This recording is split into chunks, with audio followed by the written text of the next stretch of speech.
विद्यार्थियों नमस्कार। कक्षा 10 विषय सामाजिक विज्ञान में ऑनलाइन क्लास में आपका स्वागत है।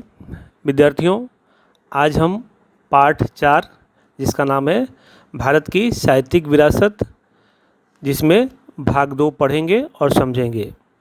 विद्यार्थियों इसके पहले हमने भाग 1 पढ़ लिया है और समझ लिया है, तो चलिए आज हम भाग 2 पढ़ते हैं और समझते हैं।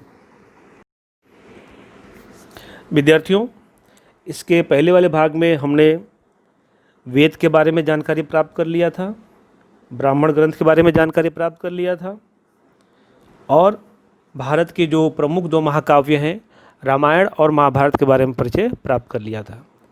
तो चलिए इस भाग में हम सबसे पहले बौद्ध साहित्य का परिचय प्राप्त करते हैं। सबसे पहले बौद्ध साहित्य का संबंध जो है गौतम बुद्ध के साथ में है, यानी गौतम बुद्ध के जीवन से संबंधित जो भी साहित्य लिखे गए हैं वो सभी साहित्य बौद्ध साहित्य के अंतर्गत समाहित किए जाते हैं। तो प्रारंभिक बौद्ध साहित्य पाली भाषा में लिखा गया था और बौद्ध साहित्य को 3 भागों में विभाजित किया गया है, जिसे त्रिपिटक कहा जाता है, जिसमें 3 पिटक अर्थात सूक्त पिटक, विनय पिटक और अभिधम पिटक। सूक्त पिटक में बुद्ध एवं उनके शिष्यों के संवादों का संग्रह किया गया है, जिसे हम सूक्त पिटक कहते हैं। विनय पिटक में बौद्ध संघ के नियमों का आलेखन किया गया है। तीसरा अभिधम पिटक में इसमें इंडो ग्रीक शासक मिनेंदर और बौद्ध तत्वज्ञानी नागसेन के संवादों का आलेखन किया गया है। तो विद्यार्थियों ये है बौद्ध साहित्य के त्रिपिटक अर्थात सूक्त पिटक, विनय पिटक और अभिधम पिटक।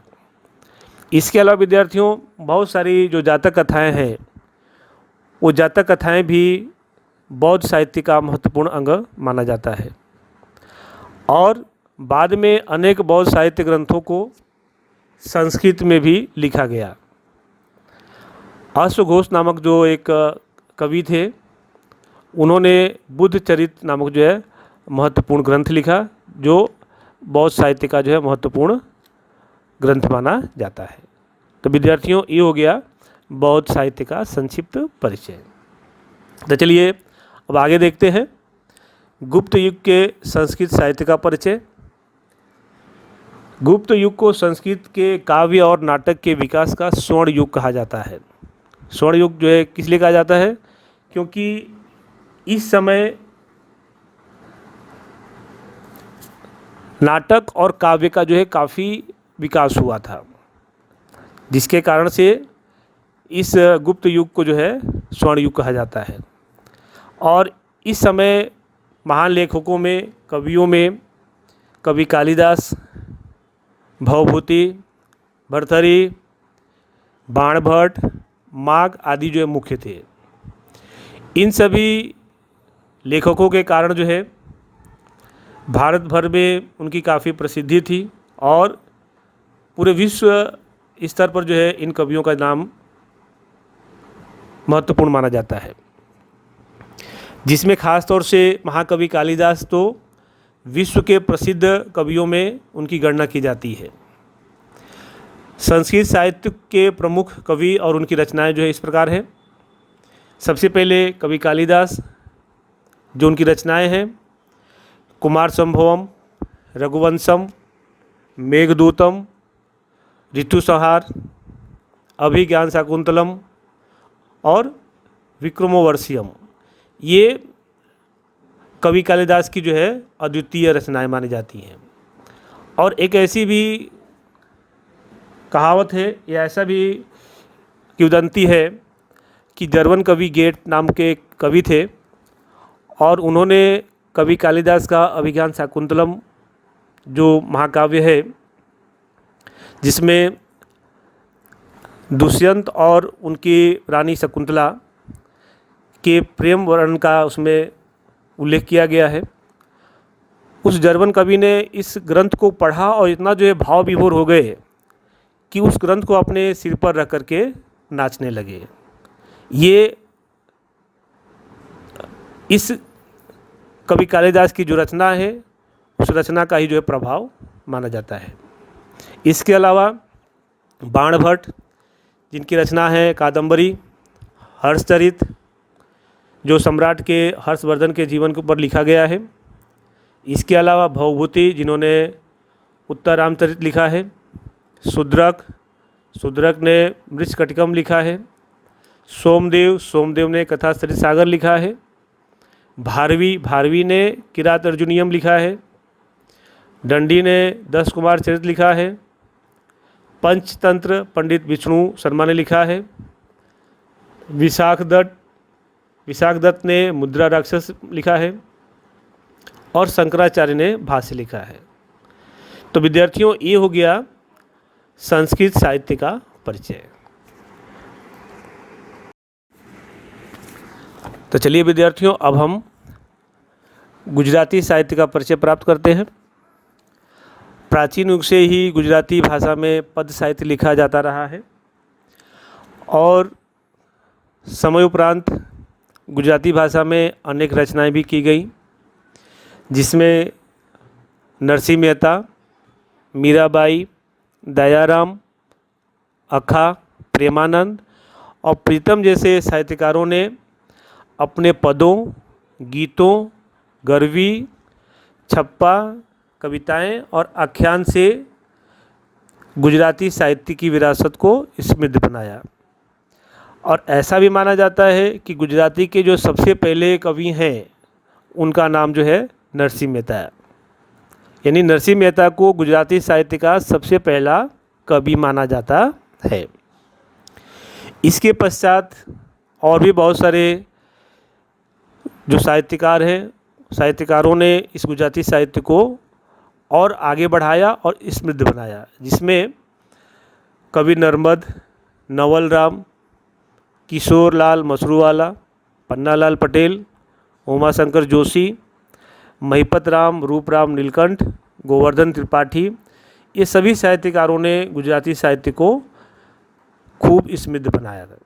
तो इस प्रकार से गुजराती साहित्य का भी अपना काफ़ी ज़्यादा महत्व है। तो विद्यार्थियों, ये हो गया गुजराती साहित्य का सामान्य परिचय। तो चलिए अब हम तमिल साहित्य के बारे में संक्षिप्त में जानकारी प्राप्त कर लेते हैं। द्रविड़ कुल की जो है 4 भाषाएं हैं, जिसमें तमिल, तेलुगु, कन्नड़ और मलयालम का समावेश किया जाता है। यानी दक्षिण भारत की, जिसे अपने द्रविड़ कुल कहा जाता है, द्रविड़ कुल या दक्षिण भारत की 4 भाषाएं मुख्य हैं, जिसमें तमिल, तेलुगु, कन्नड़ और मलयालम है। इन चारों भाषाओं में सबसे प्राचीन जो भाषा है वो तमिल भाषा है। और तमिल भाषा में बहुत सारे जो है साहित्य लिखे गए हैं, बहुत सारे ग्रंथ लिखे गए हैं, जिसमें सबसे पहले प्रसिद्ध ग्रंथ है तमिल का एत्तुथोकई, जो 8 काव्यों का संकलन है। दूसरा है तोलकाप्यम, यह एक व्याकरण ग्रंथ है। इसके अलावा पुतुपातु। इस प्रकार से जो है विद्यार्थियों, ये तमिल साहित्य का प्रमुख ग्रंथ माने जाते हैं। और तमिल साहित्य के जो प्रसिद्ध कवि हैं, जिनका नाम तिरुवल्लुवार है, तिरुवल्लुवार, इनका प्रसिद्ध ग्रंथ है कुरल। यह काफ़ी प्रसिद्ध माना जाता है। ये आपको याद रखना है कि तमिल साहित्य के प्रसिद्ध कवि जिनका नाम जो है तिरुवल्लुवार है और उनका प्रसिद्ध ग्रंथ कुरल है। इसके अलावा कारकम, मणिमेखलाई, ये सभी जो है तमिल साहित्य का प्रारंभिक प्रसिद्ध ग्रंथ माने जाते हैं। तो विद्यार्थियों, ये हो गया अपने तमिल साहित्य का संक्षिप्त परिचय। तो विद्यार्थियों, हमने वेद भी पढ़ लिया, महाभारत के बारे में जानकारी प्राप्त कर ली, पाली साहित्य के बारे में पढ़ लिया, गुजराती साहित्य के बारे में पढ़ लिया, संस्कृत साहित्य पढ़ लिया। अब जो है जो मध्यकालीन साहित्य उसके बारे में जानकारी प्राप्त करते हैं। तो चलिए आगे। मध्यकालीन साहित्य यानी मध्यकाल की जो शुरुआत में संस्कृत साहित्य की भाषा बनी रही। यानी जब मध्यकाल की शुरुआत हुई तो उस समय जो है जो साहित्य की भाषा थी वो संस्कृत ही थी। और इस समय में कश्मीर से संबंधित दो महान प्रसिद्ध ग्रंथ लिखे गए। एक कथा सरित सागर जो सोमदेव जी ने लिखा था, और दूसरा है कल्हड़ के द्वारा रचित राजतरंगिणी। इसमें राजतरंगिणी जो कश्मीर के इतिहास को आलेखित करने वाला भारत का सर्वप्रथम ऐतिहासिक ग्रंथ माना जाता है। इसके अलावा जयदेव ने गीत गोविंद लिखा। आधुनिक भारतीय भाषाओं का जब विकास शुरू हुआ तो उस समय कवि चंद बरदाई के द्वारा रचित पृथ्वीराज रासो जो हिंदी साहित्य का पहला ग्रंथ माना जाता है, जिसमें अजमेर के राजा पृथ्वीराज चौहान के वीरतापूर्ण कार्यों का वर्णन किया गया है। इसके बाद शंकराचार्य ने भाष्य की रचना किया। इस प्रकार से देखा जाए तो मध्यकालीन साहित्य में दक्षिण कुल के या द्रविड़ कुल की भाषाओं में कन्नड़ भाषा के प्रमुख कवि